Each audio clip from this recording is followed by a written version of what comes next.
ഇവിടെ ഈ പിടിച്ചുപറിക്കാരും ഇവിടെ ഇങ്ങനെയുള്ള രാജ്യങ്ങളിൽ വന്നിട്ടും അവരെ ചൂഷണം ചെയ്യുകയും അവരെ പിടിച്ചുപറിക്കുകയും അവരെ ദ്രോഹിക്കുകയും അവരെ മുൾമുനയിൽ ഭീഷണിയുടെ മുൻമുനയിൽ നിർത്തി അവർക്ക് ഇവിടെയും ജീവിക്കാൻ അനുവദിക്കാത്ത ഒരു സാഹചര്യം ഉണ്ടാക്കുന്നത് കൂടുതലും നമ്മുടെ മലയാളികളാണെന്ന് അറിയുമ്പോൾ ഉള്ള വിഷമം കൊണ്ടാണ് പറയുന്നത്. അവിടെയൊക്കെ നടത്തുന്ന അതേ പരിപാടി ഇങ്ങളുടെ രാജ്യത്തും വന്ന് നടത്തുക, അത് ശരിയാണോ?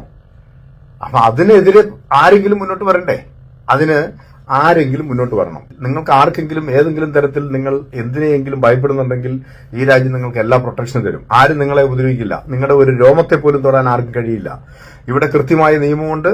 അതുകൊണ്ട് ആരും നിങ്ങളെ അതിന്റെ പേരിൽ ഉപദ്രവിക്കാൻ കഴിയില്ല എന്നുള്ള കാര്യത്തിൽ നിങ്ങൾ സംശയിക്കുകയേ വേണ്ട കേട്ടോ. നിങ്ങളെ ആരും ഉപദ്രവിക്കില്ല. നിങ്ങൾക്ക് ധൈര്യമായിട്ട് മുന്നോട്ട് വരാം. നിങ്ങളുടെ പ്രശ്നങ്ങൾ എന്താണെന്ന് പറയാം. ആ സ്ഥാപനം എന്തുമായിക്കോട്ടെ, അവിടെ ഏത് സ്ഥാപനം ആയിക്കോട്ടെ, ഇന്ന സ്ഥാപനം ഒന്നുമില്ല, ഏത് സ്ഥാപനത്തിലാണോ നിങ്ങൾക്ക് ഹരാസ് ചെയ്യപ്പെടുന്നത്, നിങ്ങളെ ഏത് തരത്തിൽ അവിടെ ബുദ്ധിമുട്ടിക്കുന്നുണ്ട്, നിങ്ങൾ ഇമ്മീഡിയറ്റ് ആയിട്ട് നിങ്ങൾ യൂണിസൺ